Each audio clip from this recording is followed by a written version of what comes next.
Mark, I'm sure it might not change you and the players, but do you think opponents will treat you any differently now you're top of the table? I wouldn't have thought so. I think people know what we're about, and they'll devise a plan to try and combat us, as we do with all our opponents, and that's the name of the game. We look at the opponent's strengths, weaknesses, and see how we can combat that, and I'm sure every team's the same against us. And obviously as a club, Dover, especially their fans, probably smarting from the playoffs last season. Do you think that'll sort of have any bearing as you go down to the Crabble again? I wouldn't have thought so. I think everybody thinks Forest Green are the money team. I see that phrase. I saw the Chester manager last week saying we had the biggest budget in the league, which is probably factually incorrect.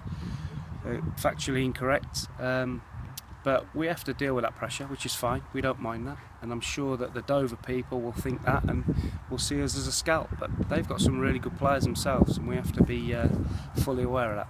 Yeah, their results have been a little bit erratic this season, but I suppose they can still be very dangerous. They can. They've got some really good players. You know, Ricky Miller is a really good forward, and he caused Forest Green problems last year in the playoffs. And we'll have to be fully aware of Ricky because he's got a little bit of something about him. Everyone okay from the game up at Chester?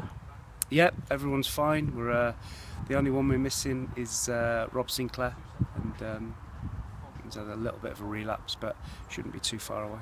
And I noticed Marcus Kelly doing plenty of warm-ups before the games. How close is he? Marcus is fine. We had a development game yesterday at Bath Uni, and Marcus played 70 minutes in that, so he's fine. And to have those sort of numbers, I suppose, you know, when you're on a good run as you are, you know, the injury room, you know, the treatment room tends to be pretty empty, doesn't it?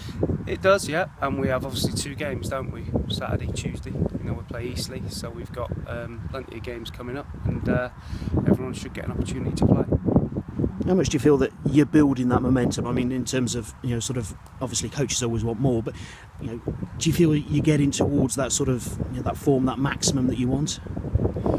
I honestly don't look at it like that. I don't think you can.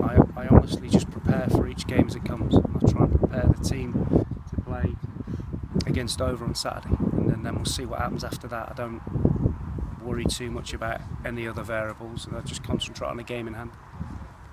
And when you go to away games, I mean, at Chester, you managed to dominate possession as if you were the home team. I mean, that takes some doing. How difficult is that to achieve? Well, we train how we play, and everything we do is geared towards that. But like I always say, there's no good us completely dominating games of possession if we don't kill it off, and that's something that we have to make sure we do. And like I spoke about before, if we have a spell in a game where we're maybe not as dominant and the other team come into it, we have to manage that period better than we have done at the moment. I mean, is that sort of what you're reinforcing to the players this week about taking your chances? We're just giving them indicators and pictures of, you know, when that happens, what we need to do, and that's what training's all about for us. It's about preparing how we're going to play the game. Drissa Traore was obviously rested last week because of his tight groins. Is he ready to come back in? Yeah, he's ready. He's close to home, isn't he, Dover? Very close to France, so he'll be back involved in the squad for certain.